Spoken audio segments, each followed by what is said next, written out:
Hello friends, welcome to Praveen's academy YouTube channel.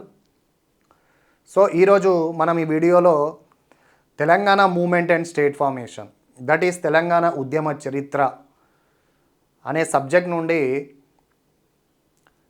Important topic అయినటువంటి 1919వ సంవత్సరంలో ఆనాడున్నటువంటి 7వ నిజాం మీర్ ఉస్మాన్ అలీ ఖాన్ రిలీజ్ చేసినటువంటి royal decree, that is the Furman, ఒక రాజ్య శాసనం గురించి ఈరోజు మనం చాలా సవివరంగా తెలుసుకునే ప్రయత్నం చేద్దాం.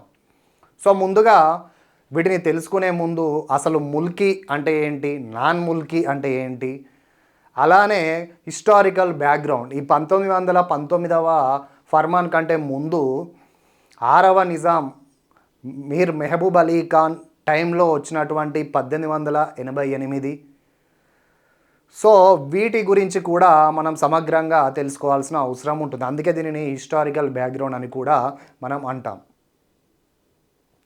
So before we proceed to this class, I request you to please subscribe to Praveen's academy YouTube channel for free Telangana movement and Indian polity classes and also for latest updates and further information.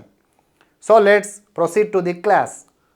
So first of all, let's try to analyze the meaning of mulki and non-mulki.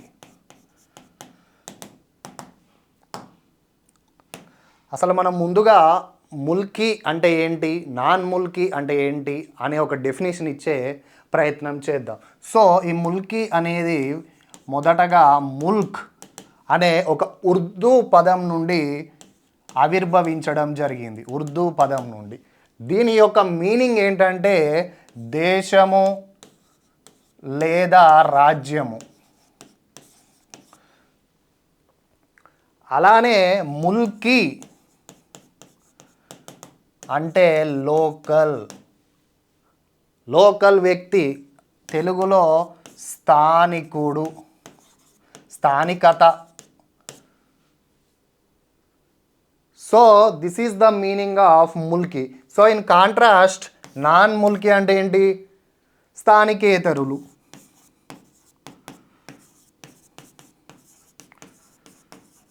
Are non locals.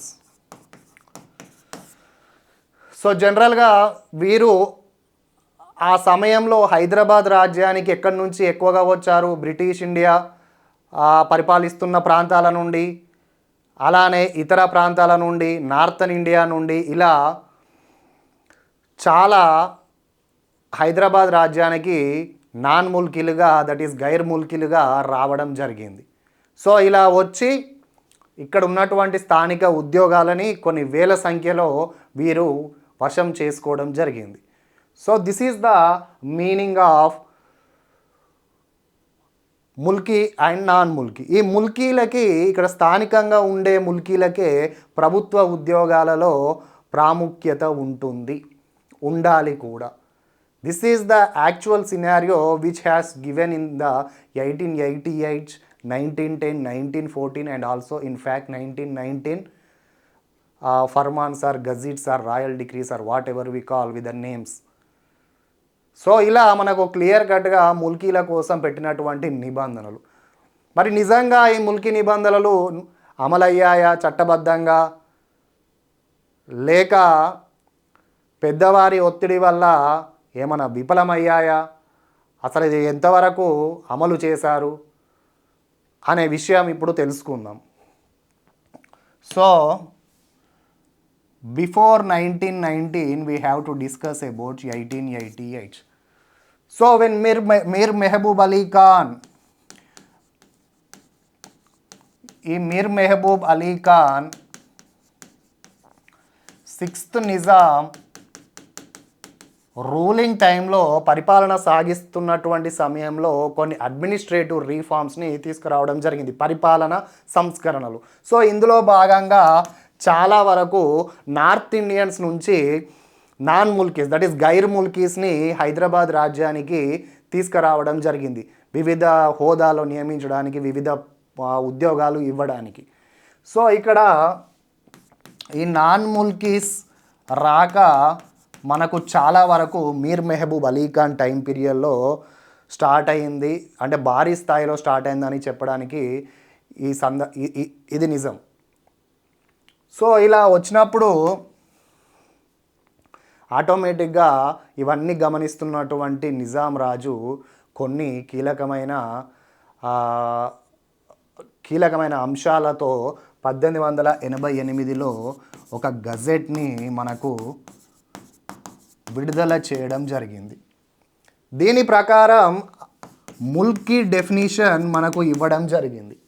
మొట్టమొదటిసారిగా ఇక్కడ ముల్కీ అంటే by birth హైదరాబాద్లోనే పుట్టి ఉండాలి, హైదరాబాద్ రాజ్యంలోనే, లేదా 12 సంవత్సరాలు ఇక్కడనే స్థానికంగా నివాసం ఏర్పరచుకొని బ్రతకాలి.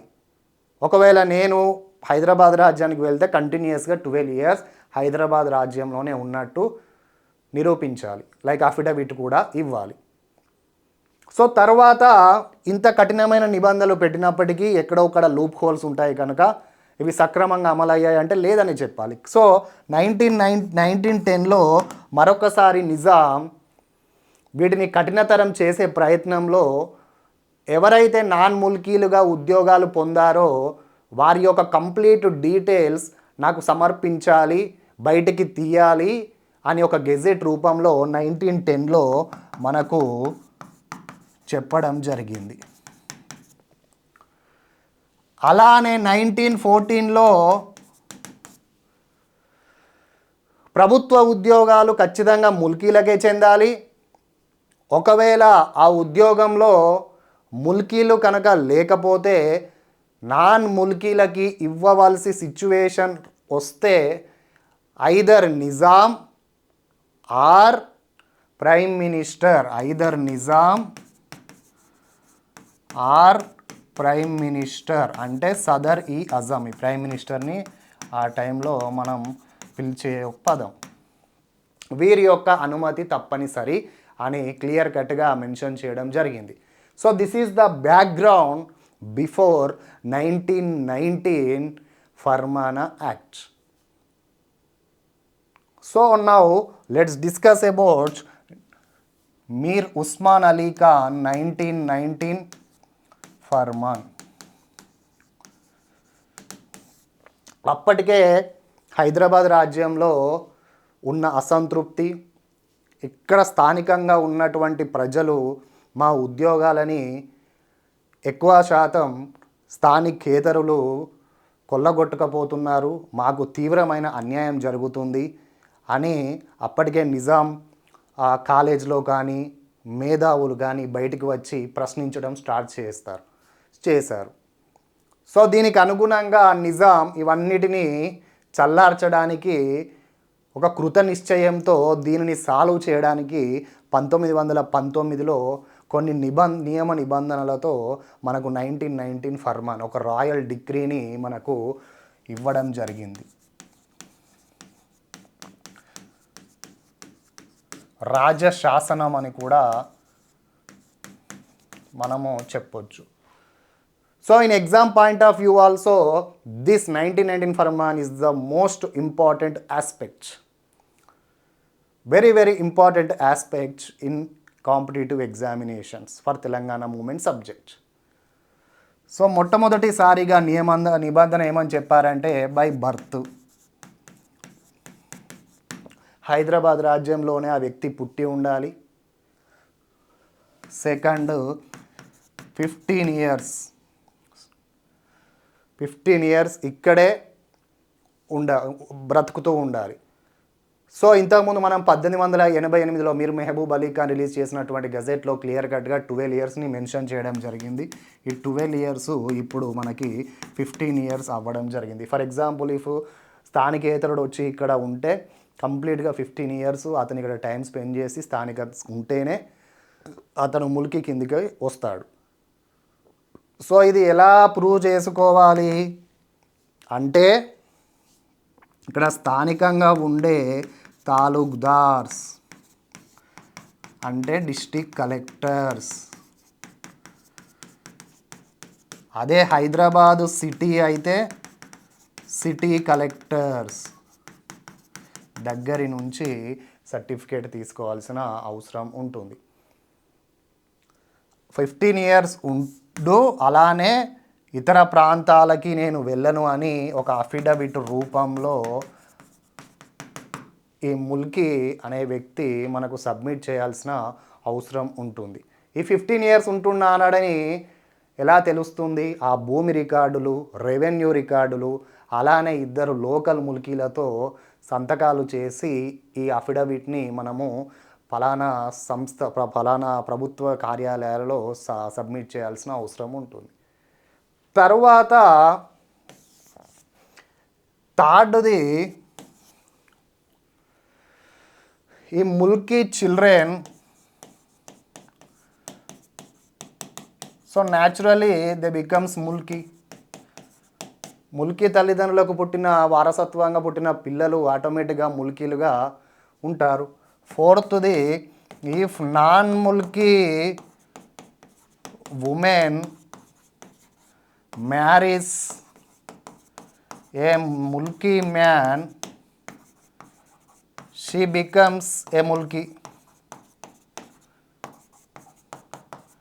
And vice versa, if a mulki woman marries a non-mulki man, she becomes a non-mulki. So this is how ఈ ముల్కీ యొక్క నియమ నిబంధనలు మనకు 1919 ఫర్మాన్లో క్లియర్ కట్గా కఠినంగా పొందుపరచడం జరిగింది. దీన్ని అమలు చేసే బాధ్యత మనకు సర్టిఫికేట్స్ ఇచ్చే అటువంటి తాలూక్దార్స్, కలెక్టర్స్ కానివ్వండి, అలానే హైదరాబాద్ సిటీలో అయితే సిటీ కలెక్టర్స్ కానివ్వండి. సో ఒకవేళ ఒకవేళ ప్రభుత్వ ఉద్యోగంలో ముల్కీకి ఛాన్స్ లేనప్పుడు నాన్ ముల్కీకి ఖచ్చితంగా అవసరం ఇవ్వాల్సిన సిచ్యువేషన్ వచ్చినప్పుడు either Nizam or prime minister Sadr-e-Azam వారి యొక్క బాధ్యత అని కూడా క్లియర్ కట్గా మెన్షన్ చేయడం జరిగింది. సో ఇవన్నీ పొందుపరిచినప్పటికీ నిజంగా ఇవి కఠినంగా అమలయ్యాయా? స్థానికులకు న్యాయం జరిగిందా? స్థానికులు సానుకూలంగా ఉన్నారా? స్థానికులకు ఉద్యోగాలు వచ్చాయా అంటే లేదనే చెప్పాలి, విఫలం చెందారనే చెప్పాలి. ఎందుకంటే దీనికంటే ముందే ఆ లక్నో నుంచి, ఢిల్లీ నుంచి, ఉత్తరప్రదేశ్ నుంచి విపరీతంగా నాన్ ముల్కీలను, దట్ ఈస్ గైర్ ముల్కీలని ఇక్కడికి తీసుకొచ్చి కీలకమైన పదవుల్లో వీళ్ళని ఆల్రెడీ సర్టిఫికేట్ ఇచ్చే పదవుల్లో కూడా కీలకంగా వారిని నియమించడం అప్పటికే జరిగిపోయాయి. It's already too late. So కావున నిజాం ఈ ఏప్రిల్ 21కి, ఏప్రిల్ 21, 1919 ఈ ఫర్మాన్ని రిలీజ్ చేయడం జరిగింది. కానీ అప్పటికే జరగవలసిన అన్యాయం జరిగిపోయింది. చాలా వరకు చాలా చోట్ల ప్రభుత్వ వ్యవహారాలలో కానీ, ఆ ప్రభుత్వ ఆఫీసులో కానీ, సెక్రటేరియట్ డిపార్ట్మెంట్స్లో కానీ నాన్ ముల్కీలు విపరీతంగా వాళ్ళు ఆల్రెడీ చేరడం జరిగింది. సో ఇలా స్థానికులకి అన్యాయం జరగడం స్టార్ట్ అయ్యి చివరికి హైదరాబాద్ రాజ్యం భారతదేశంలో విలీనమై హైదరాబాద్ రాష్ట్రంగా ఏర్పడ్డప్పటికీ అప్పుడు కాలక్రమేణా 1952 మార్చిలో ఎన్నికలు జరిగిన కొద్ది నెలలకే 1952 ముల్కీ అజిటేషన్ వరంగల్లో భారీ ఎత్తున ఉవ్వెత్తున జరిగింది.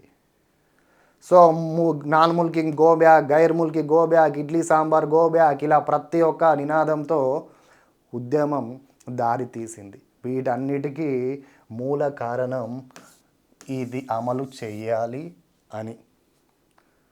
Strictly, the Farman 1919 has to be implemented. These provisions are not implementing effectively and efficiently. So we are losing the jobs which we are out to get. So మాకు రావాల్సిన జాబులు మాకు రావడం లేదు, స్థానికేతరులకు వస్తున్నాయని 1952 ముల్కీ అజిటేషన్ వరంగల్లో తీవ్ర స్థాయిలో జరిగింది. సో ఇలా హైదరాబాద్ రాజ్యంలో నిజాం మీర్ ఉస్మాన్ అలీ ఖాన్ చేసినటువంటి ఫర్మాన్ చాలా important. So I hope you understood. And in the next class I will be discussing about 1952 elections that were held in Hyderabad state, and also popular ministry in Hyderabad princely state, Hyderabad state, and also Mulki agitation 1952. Tomorrow we will discuss these three important aspects in Telangana movement and state formation. Before I conclude this class, I once again request you to please subscribe to Pravin's Academy YouTube channel. Let the channel grow, and for further videos and also for further information. Thank you friends.